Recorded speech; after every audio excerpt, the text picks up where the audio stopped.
¿Y si te dijera que existió un sistema de esclavitud tan brutal que hacía que la esclavitud americana pareciera misericordiosa en comparación? ¿Y si te dijera que durante más de 1000 años millones de seres humanos vivieron como propiedades, pero no en plantaciones de algodón bajo el sol del sur americano, sino en el corazón mismo de la civilizada Europa medieval? Imagínate esto. Despiertas antes del amanecer, no por el sonido de un despertador, sino por el chasquido de un látigo. Tus manos ya están sangrando por el trabajo de ayer, pero no hay tiempo para descansar. No posees nada, ni tu hogar, ni tus herramientas, ni siquiera tu propio cuerpo.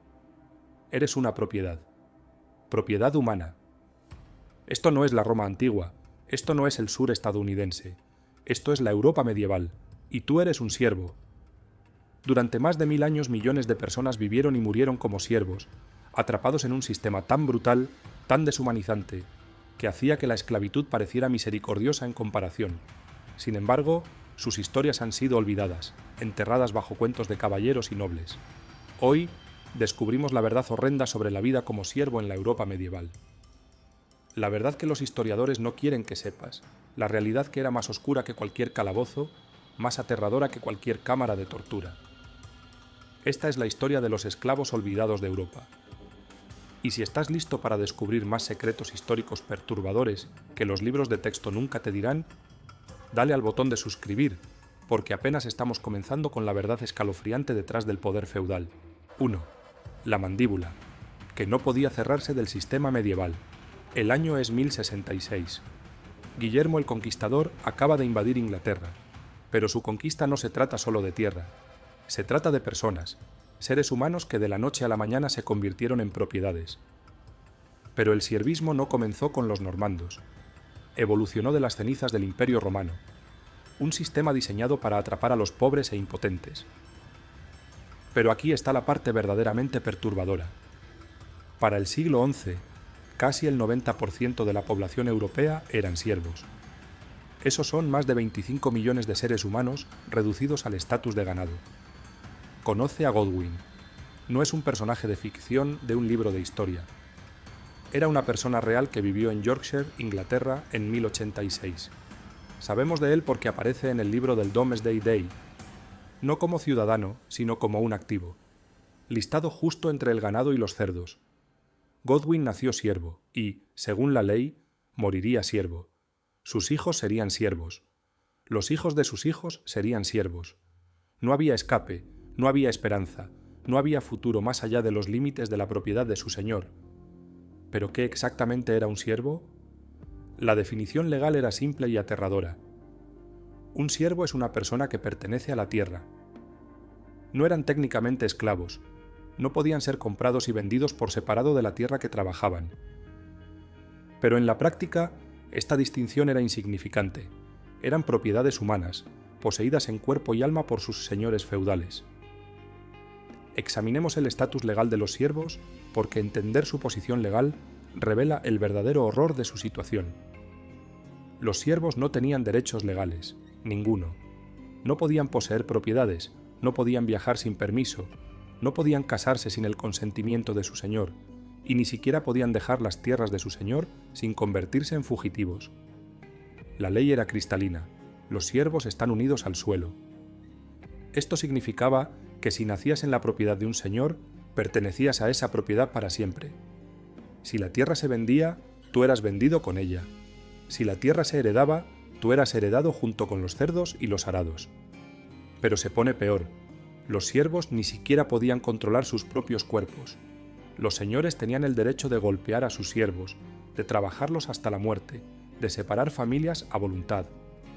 Y si un siervo de alguna manera lograba ahorrar unas pocas monedas, el señor podía confiscarlas en cualquier momento, por cualquier razón o sin razón alguna. Considera el caso de Agnes la sierva, documentado en los rollos de la corte de la abadía de Ramsey en 1294. Agnes había ahorrado suficiente dinero para comprar una pequeña parcela de tierra. En el momento en que su señor descubrió esto, no solo se apoderó del dinero, sino que también impuso una multa de 6 chelines, casi el salario de un año, por intentar actuar por encima de su estación. El sistema legal estaba diseñado para mantener a los siervos atrapados. Si un siervo huía y era capturado, enfrentaba castigo brutal. Si intentaban defenderse contra un señor abusivo, eran culpables de traición. Si se quejaban de su tratamiento, eran culpables de insubordinación. No había corte de apelación, no había autoridad superior a la cual recurrir, el señor era juez, jurado y verdugo. Su palabra era ley, y su crueldad era legal. 2. Un día en el infierno viviente. Ahora sigamos a un siervo a través de un día típico, pero te advierto, lo que estás a punto de escuchar te perturbará. Te alterará de maneras que no puedes imaginar. Son las 4 de la mañana. Las campanas de la iglesia ni siquiera han sonado para las oraciones matutinas, pero Godwin ya está despierto. Tiene que estarlo. El administrador de su señor pronto hará sus rondas, y cualquier siervo encontrado durmiendo después del amanecer enfrentará una paliza. Godwin vive en una choza. Llamarla casa sería generoso. Es una sola habitación, tal vez de 12 por 12 pies, compartida con su esposa, 3 hijos, 2 cerdos y un puñado de gallinas. El suelo es tierra, el techo gotea, no hay chimenea, solo un agujero en el techo que deja salir algo del humo del pozo de fuego central. El olor es indescriptible. Desechos humanos, desechos de animales, comida podrida, cuerpos sin lavar y humo crean una atmósfera tóxica que haría vomitar a una persona moderna. Pero Godwin no tiene opción. Este es su mundo. No posee nada en esta choza. El señor posee el edificio, los muebles, incluso la olla de cocinar. Si Godwin desagrada a su señor, puede ser desalojado con nada más que la ropa en su espalda. ¿Desayunó? No hay desayuno. Los siervos comían 2 veces al día si tenían suerte. Una vez al mediodía, una vez al atardecer, y lo que comían te horrorizaría. Pan hecho de cebada mezclada con aserrín, gachas aguadas, tal vez algo de repollo si tenían fortuna. La carne estaba reservada para la mesa del señor. Para las 5 de la mañana, Godwin está en los campos. Y aquí es donde se revela el verdadero horror del siervismo, el sistema de trabajo. Los siervos no solo trabajaban en las tierras de su señor, trabajaban gratis, 3 días a la semana mínimo, a veces más durante la temporada de cosecha. Esto se llamaba servicio laboral, pero en realidad era esclavitud no remunerada. Pero se pone peor. Los siervos también tenían que trabajar sus propias pequeñas parcelas para alimentar a sus familias. ¿Cuándo hacían esto? Por la noche, a la luz de la luna, después de terminar su trabajo no remunerado para el señor. Trabajaban jornadas de 16 horas, 7 días a la semana, sin vacaciones, sin licencia por enfermedad, sin jubilación. Y si no trabajaban, las penalidades eran salvajes. Faltar un día de servicio laboral significaba perder las raciones de comida de una semana. Faltar una semana significaba castigo físico, flagelación pública, confinamiento en las cepas o peor. El trabajo en sí era agotador. Imagina arar un campo con un arado de madera tirado por bueyes, si el señor era lo suficientemente generoso como para proporcionar bueyes. Más a menudo, los siervos tenían que tirar los arados ellos mismos como bestias de carga humanas. Durante la temporada de cosecha, el trabajo se volvía aún más brutal. Los siervos trabajaban desde el amanecer hasta el anochecer, 7 días a la semana, corriendo contra el tiempo para traer las cosechas. Y por todo este trabajo mantenían tal vez el 20% de lo que producían. El resto iba al señor. 3. El poder absoluto del terror. El poder que los señores feudales tenían sobre sus siervos era absoluto. Para entender el verdadero horror del siervismo, necesitamos examinar qué tan completo era este poder. Los señores podían golpear a sus siervos a voluntad. Podían violar a las mujeres siervas sin consecuencias. Podían vender a los niños siervos a otros señores. Podían trabajar a sus siervos hasta la muerte. Y el único requisito legal era reemplazarlos con nuevos siervos. Déjame darte un ejemplo específico que te helará la sangre. En 1278, el señor del pueblo de Cuxham en Inglaterra ordenó a sus siervos trabajar durante un brote de peste. Cuando los siervos protestaron que se estaban muriendo, la respuesta del señor fue registrada en los rollos de la corte señorial. Los siervos muertos pueden ser reemplazados. El grano sin cosechar no puede serlo. 12 siervos murieron en los campos. Sus cuerpos fueron dejados pudrirse mientras los sobrevivientes continuaron trabajando alrededor de los cadáveres. Pero el poder del señor se extendía más allá del abuso físico. Controlaban cada aspecto de la vida del siervo a través de un sistema de tarifas y multas diseñado para mantener a los siervos empobrecidos y dependientes. ¿Quieres casarte? Paga al señor una tarifa llamada merched. ¿Quieres que tu hijo herede tu pequeña parcela? Paga heriot, a menudo el mejor animal o herramienta de la familia. ¿Quieres moler grano en harina? Solo podías usar el molino del señor y pagar una tarifa extorsiva por el privilegio. No aprendes esto en las clases de historia, pero estos no eran honorarios opcionales. Eran tributos obligatorios que mantenían a los siervos atrapados en la pobreza. El sistema estaba diseñado para asegurar que sin importar qué tan duro trabajara un siervo, nunca acumularía suficiente riqueza para comprar su libertad. Considera el caso de Robert el Siervo, documentado en los rollos de la corte de la abadía de St. Albans. En 1381, Robert había ahorrado suficiente dinero para comprar su libertad, un proceso llamado manumisión. Pero cuando se acercó al abad con sus ahorros, le dijeron que el precio se había duplicado. Cuando finalmente ahorró lo suficiente otra vez 3 años después, el precio se había duplicado nuevamente. Robert murió siendo siervo a pesar de trabajar toda su vida por la libertad. Esta era la genialidad cruel del sistema feudal. Colgaba la posibilidad de libertad mientras la hacía virtualmente imposible de alcanzar. 4. Las víctimas más vulnerables, mujeres y niños. Si la vida era un infierno para los siervos masculinos, era aún peor para las mujeres y los niños. Las mujeres siervas enfrentaban todas las dificultades de los siervos masculinos, además de horrores adicionales que son difíciles de discutir. Las mujeres siervas eran consideradas propiedad sexual de sus señores. La práctica de jus primae noctis, el derecho de la primera noche, puede ser mítica, pero la realidad era peor. Los señores podían violar a las mujeres siervas a voluntad, y no había recurso legal. Los niños nacidos de estas violaciones eran automáticamente siervos, añadiendo a la propiedad humana de su señor. Las mujeres siervas trabajaban en los campos junto a los hombres durante el día, luego regresaban a casa para cocinar, limpiar, cuidar, y a menudo hilar hilo o tejer tela para su señor. Trabajaban mientras estaban embarazadas, daban a luz en los campos y regresaban al trabajo dentro de los días posteriores al parto. El embarazo era especialmente peligroso para las mujeres siervas. Sin atención médica y con trabajo pesado constante, las tasas de mortalidad materna eran catastróficas. Los registros históricos sugieren que más del 30% de las mujeres siervas morían en el parto o por complicaciones poco después. Pero sobrevivir la infancia como siervo era igualmente desafiante. Los niños siervos comenzaban a trabajar a los 7 años, no jugando, sino trabajo genuino. Cuidaban animales, recolectaban combustible, ayudaban con la cosecha y realizaban incontables otras tareas que serían consideradas abuso infantil hoy. La educación estaba prohibida. Enseñar a un niño siervo a leer era un crimen castigado con multas severas. Los señores querían sus siervos ignorantes y complacientes, no educados y potencialmente rebeldes. La mortalidad infantil entre los siervos era astronómica. Los registros históricos del siglo XIII sugieren que el 50% de los niños siervos morían antes de su 10º cumpleaños. La enfermedad, la malnutrición, los accidentes y las condiciones de trabajo brutales crearon una infancia que era más como una zona de guerra que cualquier cosa que se pareciera al desarrollo normal. Los afortunados morían jóvenes. Los que sobrevivían enfrentaban una vida de esclavitud, sabiendo que pasarían el mismo destino a sus propios hijos. 5. Rebelión y represión brutal.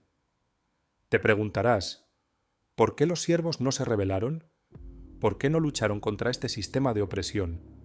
La verdad es que lo hacían constantemente.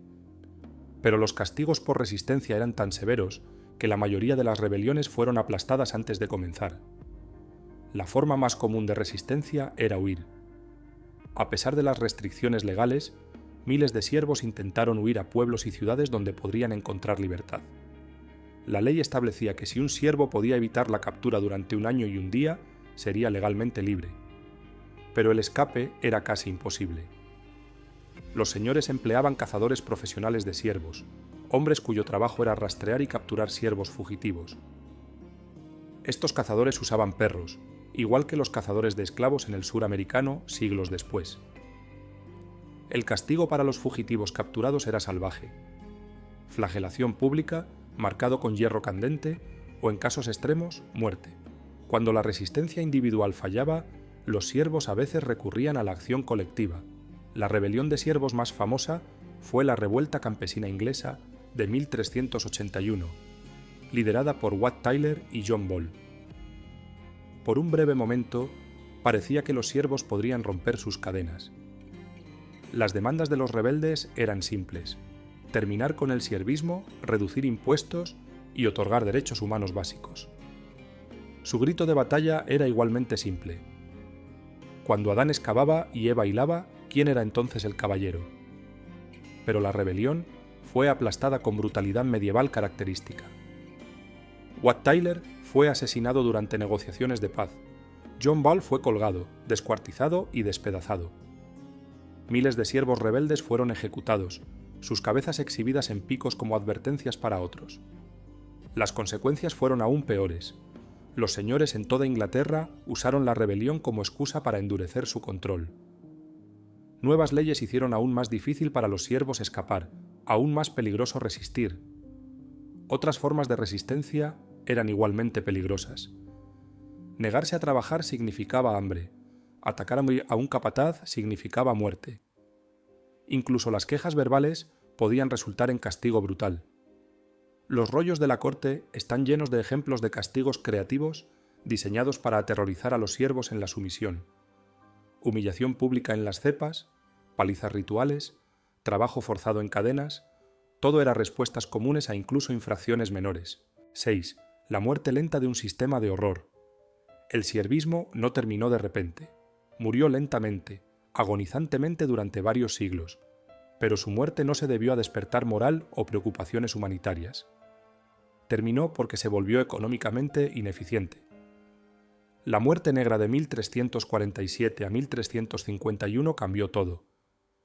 Cuando la plaga mató a un tercio de la población de Europa, incluyendo millones de siervos, los sobrevivientes se encontraron en una posición que nunca habían experimentado. Eran valiosos. De repente, los señores estaban compitiendo por trabajadores. Los salarios comenzaron a subir. Los siervos comenzaron a exigir mejor tratamiento, mejor comida, mejores condiciones de vida. Algunos señores, desesperados por trabajadores, comenzaron a ofrecer libertad a cambio de contratos laborales, pero la transición no fue rápida ni pacífica. Muchos señores lucharon desesperadamente por mantener el viejo sistema. Aprobaron leyes congelando los salarios, prohibiendo a los siervos dejar a sus señores e imponiendo penalidades duras a cualquiera que contratara siervos fugitivos. El Estatuto de Trabajadores aprobado en Inglaterra en 1351 trató de congelar los salarios a niveles anteriores a la plaga y atar a los trabajadores a sus señores. Leyes similares se aprobaron en toda Europa, pero la realidad económica era más fuerte que la ficción legal. El viejo sistema estaba muriendo, les gustara o no a los señores. En Europa occidental, el siervismo terminó en gran medida para el siglo XV, pero en Europa oriental, en realidad, empeoró. Los señores polacos, rusos y alemanes impusieron la segunda servidumbre, condiciones aún más duras que antes. El siervismo ruso no terminó hasta 1861. El fin del siervismo no fue liberación, fue evolución económica. Muchos ex-siervos se encontraron como trabajadores asalariados, aparceros o pobres urbanos. La libertad del siervismo no significaba libertad de la pobreza o la explotación. La verdad, que los libros de historia ocultan. Hoy recordamos la Europa medieval como la era de caballeros y castillos, de caballerosidad y romance. Pero esta versión sanitizada de la historia ignora el sufrimiento de millones. Por cada caballero de armadura brillante, había cientos de siervos viviendo en condiciones que serían consideradas tortura por estándares modernos. Por cada catedral magnífica, había miles de chozas donde las familias vivían peor que animales. La riqueza que construyó esos castillos y catedrales fue extraída del trabajo no remunerado de los siervos. El ocio que permitía a los nobles componer poesía y practicar el amor cortés fue comprado con la sangre y el sudor de los siervos. Los historiadores modernos estiman que los siervos produjeron el 80% de la riqueza de la Europa medieval, mientras recibían menos del 10% de ella. El 70% restante fue a apoyar una clase aristocrática diminuta que literalmente vivía de la miseria de otros. Tal vez lo más trágico, el sistema fue justificado por las mismas instituciones que predicaban amor y compasión. La Iglesia Católica no solo apoyó el siervismo, sino que a menudo era el maestro más duro de todos. Las tierras de la Iglesia eran trabajadas por siervos, y los señores de la Iglesia eran a menudo más brutales que los seculares. La Iglesia enseñaba que el siervismo era la voluntad de Dios, que sufrir en esta vida sería recompensado en la siguiente. Convirtieron la opresión en doctrina religiosa, haciendo la resistencia no solo ilegal, sino pecaminosa. Esta justificación teológica permitió que el sistema persistiera durante siglos. A los siervos se les enseñaba que su esclavitud era castigo por el pecado original, que cuestionar su estatus era cuestionar a Dios mismo, el memorial de los olvidados. La historia de los siervos medievales es más que historia antigua, es un recordatorio de la capacidad de la humanidad para la crueldad, pero también de nuestra capacidad para la resistencia. Durante más de 1000 años, millones de seres humanos vivieron y murieron en esclavitud, fueron comprados y vendidos, trabajados hasta la muerte y olvidados por la historia. Sus nombres no aparecen en las crónicas de reyes y reinas. Sus historias no fueron registradas por historiadores de la corte, pero eran reales. Tenían esperanzas y sueños, amores y pérdidas, igual que nosotros. Sintieron dolor cuando los golpearon, desesperación cuando sus hijos murieron y esperanza cuando soñaron con la libertad. Hoy, mientras enfrentamos nuestros propios desafíos con la desigualdad, la explotación y los derechos humanos, debemos recordar a los siervos de la Europa medieval. Su sufrimiento nos recuerda que el progreso no es inevitable, que la dignidad humana debe ser constantemente defendida, y que los poderosos siempre encontrarán maneras de explotar a los impotentes a menos que permanezcamos vigilantes. Los siervos de la Europa medieval fueron esclavos olvidados, pero no fueron humanos olvidados. Al recordar sus historias, al negarnos a dejar que su sufrimiento desaparezca en la amnesia histórica, honramos su memoria y tal vez aprendemos algo sobre nosotros mismos. Al final, la mayor tragedia del siervismo no fue solo el sufrimiento físico que causó, sino la manera en que fue aceptado, normalizado y justificado por toda una civilización. Esa es una lección que no podemos permitirnos olvidar. Los siervos de la Europa medieval vivieron en la oscuridad, pero sus historias pueden ayudar a iluminar el camino hacia un mundo más justo y humano. Merecen ser recordados no como estadísticas o unidades económicas, sino como seres humanos que soportaron lo insoportable y de alguna manera encontraron maneras de sobrevivir. Esta es su historia. Este es su memorial. Por eso nunca debemos olvidar a los esclavos olvidados de Europa. Si estos hechos perturbadores sobre la historia real te hicieron cuestionar todo lo que creías saber sobre el pasado, tal vez deberías darle al botón de suscribir porque hay muchas más verdades horribles que los libros de texto convenientemente omiten. Y créeme, aún no has escuchado nada.